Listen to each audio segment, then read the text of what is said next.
وما منع الناس أن يؤمنوا إذ جاءهم الهدى إلا أن قالوا أبعث الله بشرا رسولا قل لو كان في الأرض ملائكة يمشون مطمئنين لنزلنا عليهم من السماء ملكا رسولا قل كفى بالله شهيدا بيني وبينكم إنه كان بعباده خبيرا بصيرا من يهد الله فهو المهتد ومن يضلل فلن تجد لهم أولياء من دونه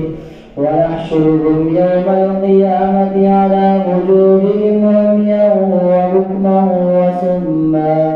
مأواهم جهنم كلما خبت زدناهم سعيرا ذلك جزاؤهم بأنهم كفروا بآياتنا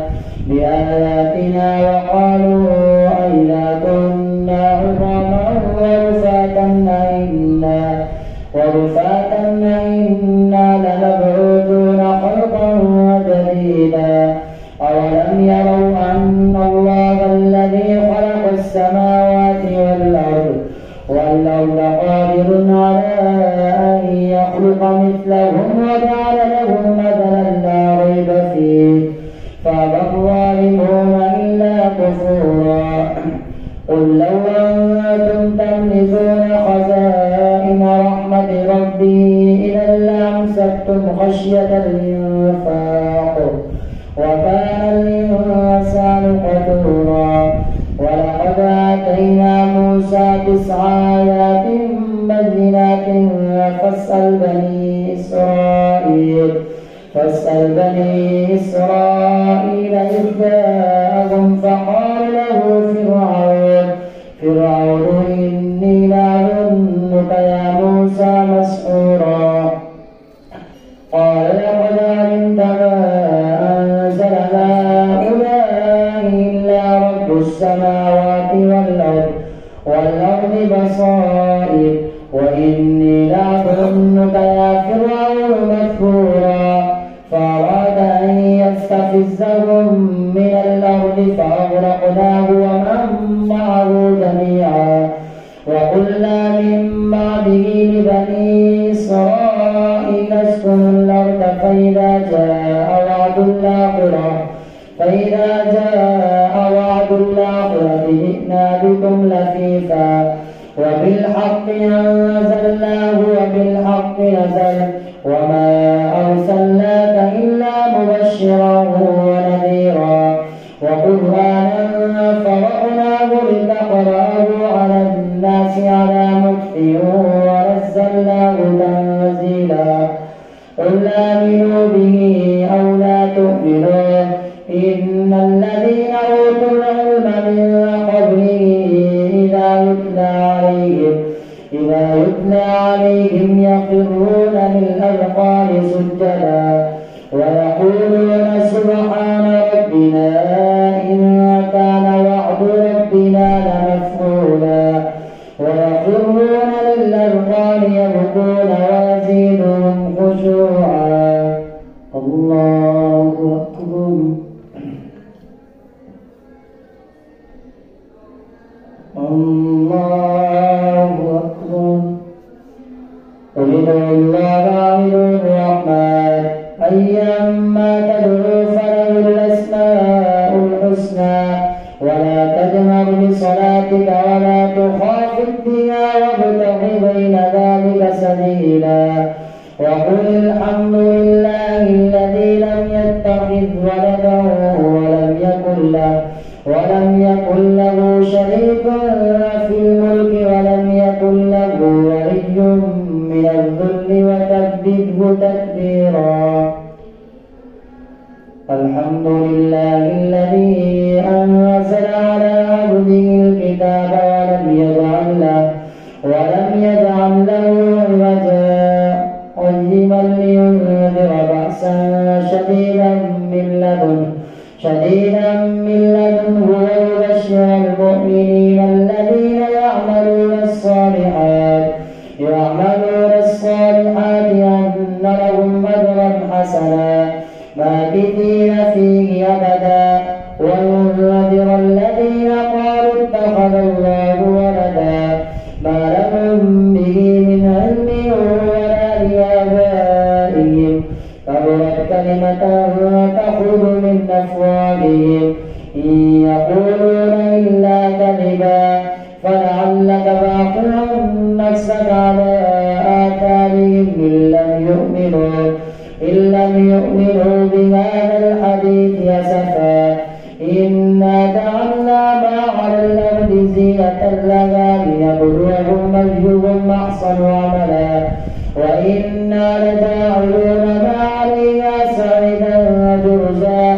أم حسبت أن أصحاب الكهف والرقيم كانوا من آياتنا عجبا إذ أوى الفتية إلى الكهف فقالوا ربنا آتنا من لدنك رحمة وهيئ لنا من أمرنا رشدا فضربنا على آذانهم في الكهف سنين عددا ثم بعثناهم لنعلم أي الحزبين أحصى لما لبثوا أمدا نحن نقص عليك نبأهم بالحق إنهم فتية آمنوا بربهم وزدناهم هدى وربطنا على قلوبهم إذ قاموا فقالوا ربنا رب السماوات والأرض لن ندعو من دونه إلها لقد قلنا إذا شططا هؤلاء قوم اتخذوا من دونه آلهة لولا يأتون عليهم بسلطان بين فمن أظلم ممن افترى على الله كذبا وإذ اعتزلتموهم وما يعبدون إلا الله فأووا إلى الكهف ينشر لكم ربكم من رحمته ويهيئ لكم من أمركم مرفقا وترى الشمس إذا طلعت تزاور عن كهفهم ذات اليمين وإذا غربت تقرضهم ذات الشمال وهم في فجوة منه ذلك من آيات الله ومن يهد الله فهو المهتد ذلك من آيات الله من يهد الله فهو المهتد ومن يضلل فلن تجد له وليا مرشدا وتحسبهم أيقاظا وهم رقود ونقلبهم ذات اليمين وذات الشمال وكلبهم باسط ذراعيه بالوصيد لو اطلعت عليهم لوليت منهم فرارا ولملئت منهم رعبا وكذلك بعثناهم ليتساءلوا بينهم قال قائل منهم كم لبثتم قالوا لبثنا يوما أو بعد يوم قالوا ربكم أعلم بما لبثتم فابعثوا أحدكم بورقكم هذه إلى المدينة فلينظر أيها أزكى طعاما فليأتكم برزق منه وليتلطف ولا يشعرن بكم أحدا إنهم إن يظهروا عليكم يرجموكم أو يعيدوكم في ملتهم ولن تفلحوا إذا أبدا وكذلك أعثرنا عليهم ليعلموا أن وعد الله حق وأن الساعة لا ريب فيها إذ يتنازعون بينهم أمرهم فقالوا ابنوا عليهم بنيانا ربهم أعلم بهم قال الذين غلبوا على أمرهم لنتخذن عليهم مسجدا سيقولون ثلاثة رابعهم كلبهم ويقولون خمسة سادسهم كلبهم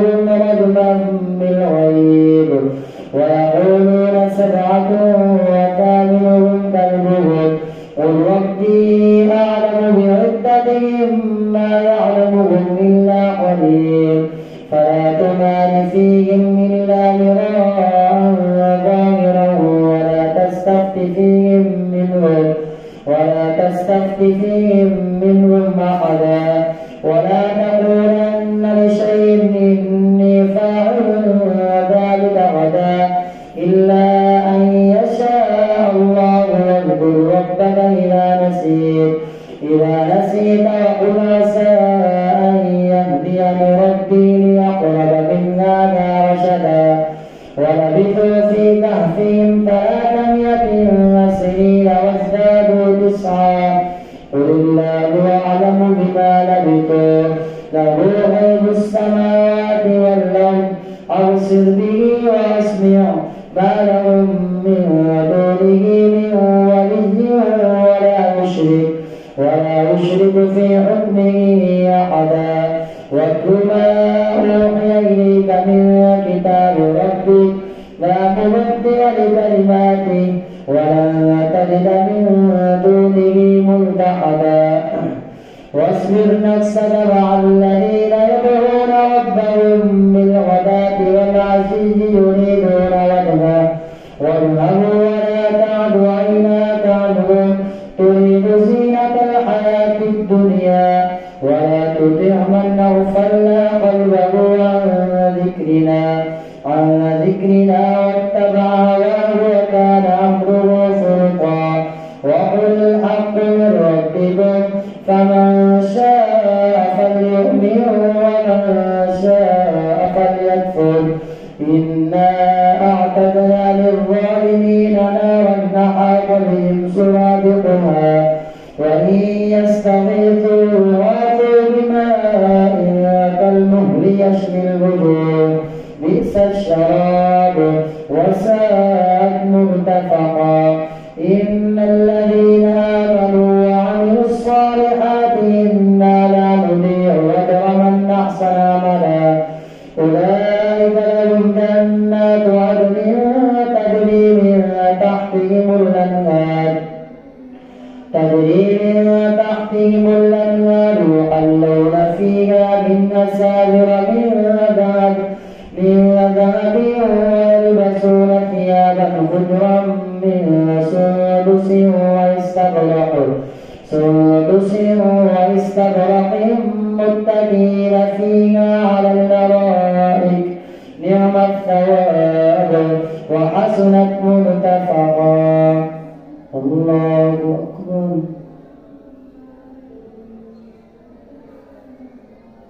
سمع الله لمن حمده.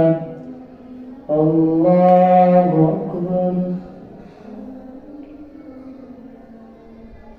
الله أكبر. الله أكبر. الله أكبر. الحمد لله رب العالمين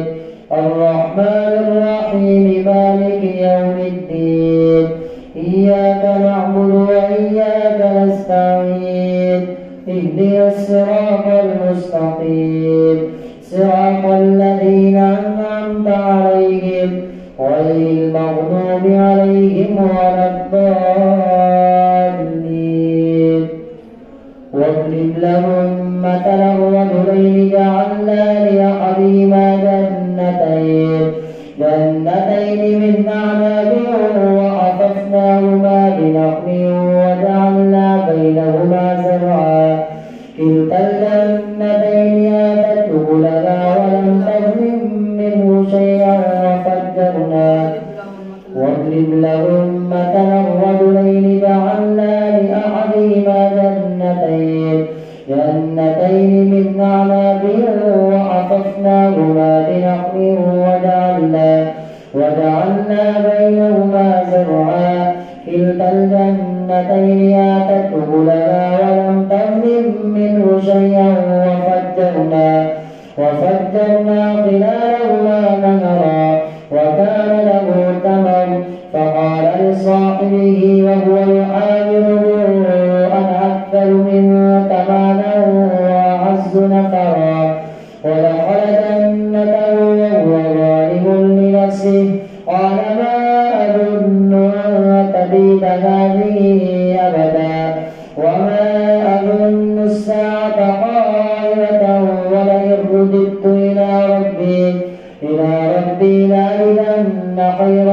منها منقلبا.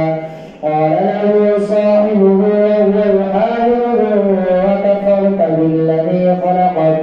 خلقك من تراب ثم من نطفة ثم سواك رجلا. لكن هو الله ربي ولا أشرك بربي أحدا. ولولا إذ دخلت جنتك قلت ما شاء الله لا قوة إلا بالله إن ترني أنا أقل منك مالا وولدا فعسى ربي أن يؤتيني خيرا من جنتك ويرسل عليها حسبانا من السماء فتصبح سعيدا زلقا أو يصبح ماؤها غورا فلن تستطيع له طلبا. ويحيط بثمنه فأصبح يقلب كفيه على ما أنفق فيها وهي خاوية على عروشها ويقول يا ليتني لم أشرك بربي أحدا. ولم تكن له فئة ينصرونه من دون الله وما كان منتصرا. هنالك الولاية لله الحق هو خير ثوابا وخير عقبا. واضرب لهم مثل الحياة الدنيا كماء أنزلناه من السماء فاختلط به نبات الأرض فأصبح هشيما تذروه الرياح وكان الله على كل شيء مقتدرا. المال والبنون زينة الحياة الدنيا والباقيات الصالحات خير عند ربك ثوابا وخير أملا. ويوم نسير الجبال وتولون باردة وحشرناهم فلم نغادر منهم أحدا. وعرضوا على ربك صفا لقد جئتمونا كما خلقناكم أول مرة بل زعمتم أن لن نجعل لكم موعدا. ووضع الكتاب فترى المجرمين مشفقين مما فيه ويقولون يا ويلتنا ما لهذا الكتاب لا يغادر صغيرة ولا كبيرة إلا أحصاها ووجدوا ما عملوا حاضرا ولا يظلم ربك أحدا. وإذ قلنا للملائكة اسجدوا لآدم فسجدوا إلا إبليس كان من الجن ففسق عن أمر ربه أفتتخذونه وذريته أولياء من دوني وهم لكم عدو بئس للظالمين بدلا. ما أشهدتهم خلق السماوات والأرض ولا خلق أنفسهم وما كنت متخذ المضلين عضدا. ويوم يقول نادوا شركائي الذين زعمتم فدعوهم فلم يستجيبوا لهم وجعلنا بينهم موبقا. ورأى المجرمون النار فظنوا أنهم مواقعوها ولم يجدوا عنها مصرفا. ولقد صرفنا في هذا القرآن للناس من كل مثل وكان الإنسان أكثر شيء جدلا. وما منع الناس أن يؤمنوا إذ جاءهم الهدى ويستغفروا ربهم إلا أن تأتيهم سنة الأولين أو يأتيهم العذاب قبلا. وما نرسل المرسلين إلا مبشرين ومنذرين ويجادل الذين كفروا بالباطل ليدحضوا به الحق واتخذوا آياتي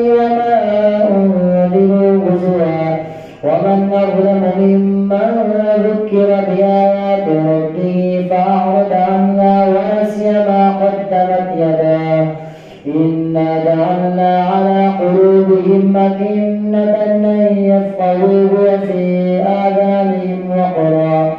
وإن تدعوهم إلى الهدى فلن يهتدوا إذا أبدا وربك الغفور ذو الرحمة لو يؤاخذهم بما كسبوا لعجل لهم العذاب بل لهم موعد لن يجدوا من دونه موئلا وتلك القرى أهلكناهم لما ظلموا وجعلنا لمهلكهم موعدا وإذ قال موسى لفتاه لا أبرح حتى أبلغ مجمع البحرين أو أمضي حقبا فلما بلغا مجمع بينهما نسيا حوتهما فاتخذ سبيله في البحر سربا فلما جاوزا قال لفتاه آتنا غداءنا لقد لقينا من سفرنا هذا نصبا قال أرأيت إذ أوينا إلى الصخرة فإني نسيت الحوت وما أنسانيه إلا الشيطان أن أذكره واتخذ سبيله في البحر عجبا قال ذلك ما كنا نبغي فارتدا على آثارهما قصصا فوجدا عبدا من عبادنا آتيناه رحمة من عندنا وعلمناه من لدنا علما قال له موسى هل اتبعك على أن تعلمني مما علمت رشدا قال إنك لن تستطيع معي صبرا وكيف تصبر على ما لم تحط به خبرا قال ستجدني إن شاء الله صابرا ولا أعصي لك أمرا قال فإن اتبعتني فلا تسألني عن شيء حتى أحدث لك منه ذكرا فانطلقا حتى إذا ركبا في السفينة خرقها قال أخرقتها لتغرق أهلها لقد جئت شيئا نمرا قال ألم أقل إنك لن تستطيع معي صبرا قال لا تؤاخذني بما نسيت ولا ترهقني من أمري عسرا فانطلقا حتى إذا لقيا غلاما فقتله قال أقتلت نفسا زكية بغير نفس لقد جئت شيئا نكرا